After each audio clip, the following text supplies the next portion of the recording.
Monday, the 10th of April, 2023, Tarcisio and Lula's first 100 days in office. Copacabana, Rio de Janeiro, 26 degrees, sunny and slightly overcast. Monday is the beginning of a new week.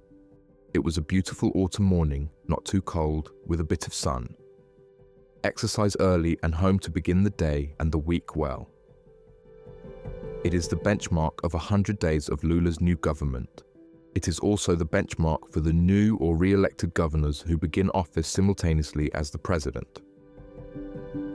It has been 100 days since Tarcisio de Freitas, a protege of former President Jair Messias Bolsonaro, was elected as the new governor of the state of São Paulo. Tarcisio graduated first in engineering from IME Instituto Militar de Engenharia and later public administration. Bolsonaro, the previous Brazilian president, took him under his wing and appointed him Minister for Brazil's Planning. As the Minister of Planning, he successfully completed public works projects for Brazil's infrastructure without any corruption scandals or mismanagement of public funds.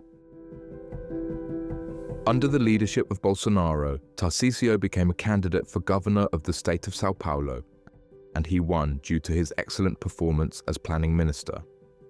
There was a lot of anticipation and expectation when Tarcisio took office at the beginning of the year, and he has not disappointed. He has a hands-on mentality and is always present wherever he is needed in the state, actively working to improve São Paulo. For instance, when a natural disaster caused a loss of lives on the state's north coast, he was there to help.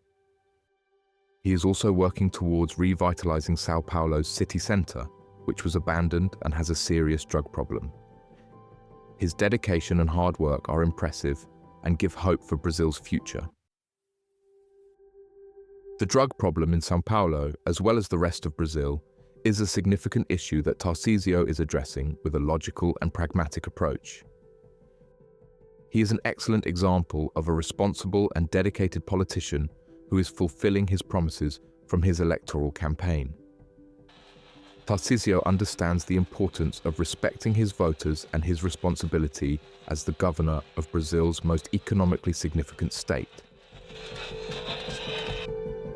As for Lula, who is human rubbish, a corrupt ex-union leader who promises everything to everyone and later delivers nothing, only excuses.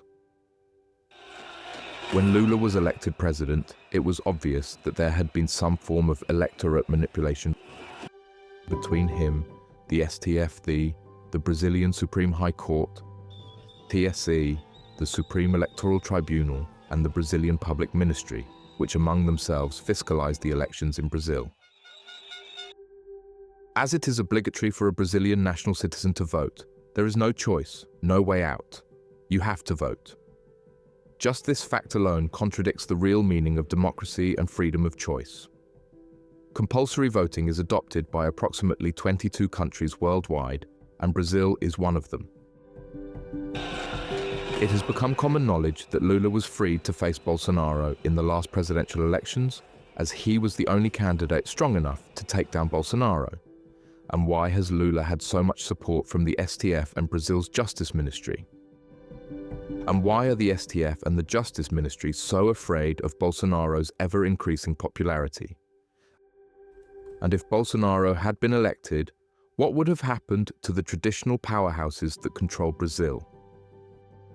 And what political and economic interests are involved at all levels of Brazilian society? Bolsonaro was a frugal administrator, never splashing out or stupidly wasting money for the wrong reasons, only putting it where it was needed. He kept a tight ship, and Brazil's economy was slowly and solidly being rebuilt. During Bolsonaro's 4-year office as president, and despite the economic strains put on all the countries in the world, including Brazil, from the COVID-19 pandemic, he managed to put Brazil's accounts in order. Now that Lula has returned, there are severe signs of overspending, overloaded public expenditure, corruption, and whitewashing of the government's image through superficial actions. As I have already stated before, I was deeply disappointed when Lula became president of Brazil again. I still remember the damage he had caused in his last mandates. Maybe Brazil has to pass through this situation again to suffer enough to learn that it should never happen again in the future. The first 100 days of Lula's third office as Brazil's president have been terrible, much worse than that was expected. Brazil is in an undeclared civil war now, with the left and the right constantly fighting, and with the Brazilian people held at ransom by a psychopathic, egocentric maniac. There is very little future for a country and its people where the leader is a corrupt, selfish, dishonest thief. God help us, and Brazil!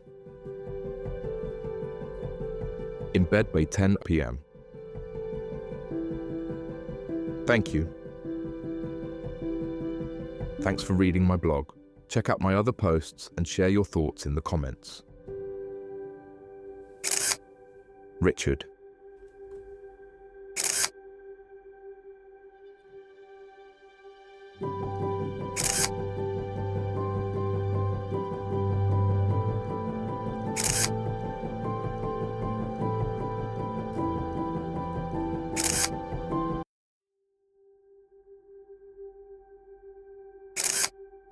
Photos by Richard George Photography.